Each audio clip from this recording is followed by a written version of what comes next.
চাকরি করতে গেলে কতগুলো সিস্টেম আছে, ইন্টারভিউ কল করে, আপনাদের পরীক্ষা দিতে হয়, ইন্টারভিউ দিতে হয়, এদিকে লক্ষ্য রাখবেন।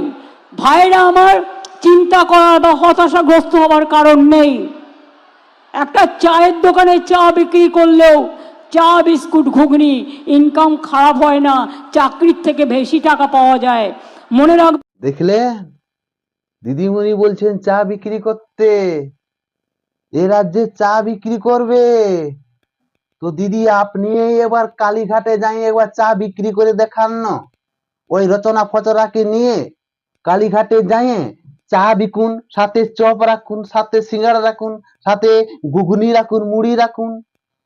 তাতে তো চাকরির থেকে বেশি টাকা আয় আছে দিদি। ওই রচনা ফচনাকে নিয়ে চার দোকান খুলে দেন, তাহলে এর এর কালীঘাটে যত বেকার আছে সব রচনা ফচনাকে দেখে আসবে আর উকি মারবে। আর কারণ চায়ের দোকান তো বেশি টাকা রোজগার আছে দিদি। এ রাজ্যের অপদার্থ মুখ্যমন্ত্রী বলে কি আবার যে 1,00,000 কর্মসংস্থান আছে, 1,00,000 কর্মসংস্থান আছে, কত টাকা মাইনে দেবে? ওই 5,000 6,000 ওই সিভিক ভলান্টিয়ারদের মতো 5,000 6,000 বেতন নাও আর তারপরে পিঠা মারাও। এ রাজ্যে ছেলেরা, এ রাজ্যে ডাক্তার পড়ে, ইঞ্জিনিয়ার পড়ে, MBBS পড়ে বলছেন চায়ের দোকান করুন।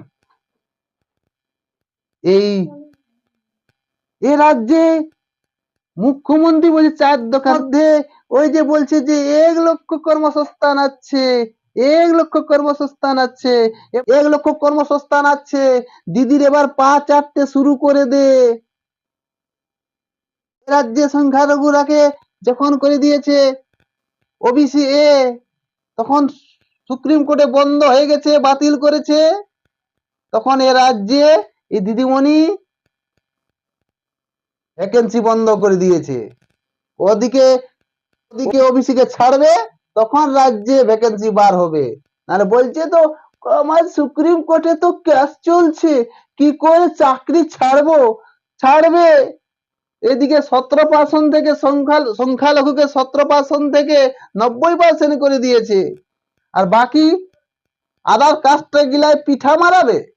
ও দিদি, তোমার হুস্কি, তোমার ফুসফুসিটা সব বুঝে নিয়েছে সবাই, আর রাজ্যে সবাই চুপচাপ আছে।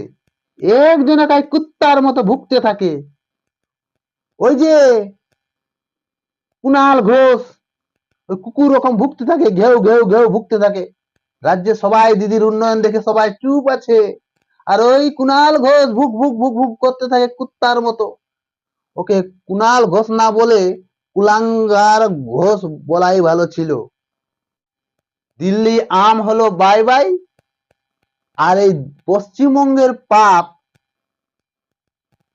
ওই যে যাবে বাপরে বাপ। এই পশ্চিমবাংলার দিদির পাপ এবার ধীরে ধীরে ধুয়ে যাক বাপরে বাপ। নতুন নতুন খবর সংবাদ পাওয়ার জন্য আমাদের এই চ্যানেলে সাবস্ক্রাইব করে পাশে থাকবেন। নমস্কার।